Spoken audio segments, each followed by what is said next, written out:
אנחנו מלווים את הזכיין, יש לנו גם סמנכ"ל בחברה וגם מנהל רשת שבמסגרת ההקמות של הסניפים, הזכיין עובר התלמדות אצלנו, הוא מגיע לסניפים הקיימים, והמנהל רשת ביחד איתו נותן לו ליווי צמוד בחודשים הראשונים בצורה יותר פרטנית, אבל בהתחלה, בתקופה הראשונה, אנחנו עושים את זה צעד צעד.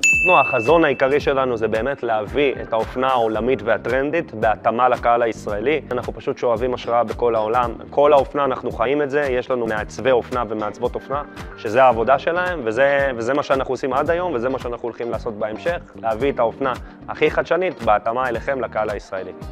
אז קודם כל, זה טבעי לפחד ולהקים עסק זה לא דבר פשוט, אבל אם כבר להקים עסק, אז זה עם מעטפת כמו שלנו ועם ליווי כמו שלנו, שיש אבא ואמא שתומך בכל הדברים, בסחורה, בשיווק, בניהול, בכלים המקצועיים. עם זה הופך את זה ליותר קל ויותר פשוט. אני לא אומר שזה לא מאתגר, זה עדיין מאתגר, אבל אם כבר לעשות את זה, זה ביחד עם כל הדברים שדיברנו עליהם.